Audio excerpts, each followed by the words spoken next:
我就係基督教家庭服務中心轄下一間庇護工場叫翠峰中心嘅，咁我就係呢個工場嘅經理啦。咁我哋本身工場咧係主要係做職業復康訓練服務嘅，咁我哋同時都有24個名額咧係做輔導就業嘅。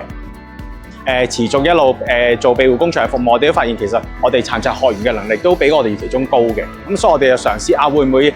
另覓出路啦，叫做會唔會做甜品朱古力好啲？咁我哋就嘗試開始咗呢件事咯。朱古力甜品啦，我覺得基本上係一個令人開心愉快嘅產品啦。咁其實如果同我哋啲殘疾朋友相處啦，其實都覺得佢哋係一啲單純可愛嘅朋友嚟嘅。咁其實我哋覺得同我哋做朱古力甜品一類咧係不謀而合嘅，所以我哋就考慮做朱古力啦。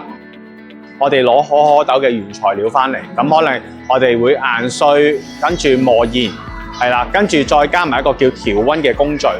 我哋嘅學員參與度咧就會相對高好多啦，即係佢唔係再流於淨係做單一種，佢其實係成個過程佢哋都會參與。對佢哋嚟講，嗰個成功感係大過流水作業。我哋做朱古力，我哋會俾我哋學員咧係會有一個固定嘅制服啦。固定嘅身份啦，咁對佢哋嚟講係高階嘅訓練，成個身份價值係會唔同咗，係會提升咗嘅。咁 COS 其實個原意就係代表CO 咁同 AT 去分嘅。CO 就代表可可豆啦、朱古力原材料 Cocoa 啦，亦都代表 Community 同 Connection。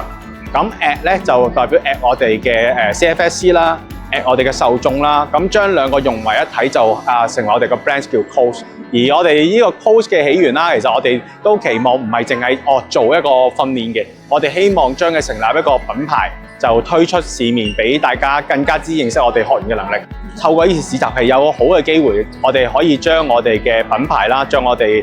朱古力嘅質量啦 show 俾佢哋睇，亦都俾佢哋感受到原來殘疾人士做嘅產品其實係質量係可以好高嘅，大眾認識到佢哋可以有幾可愛咯。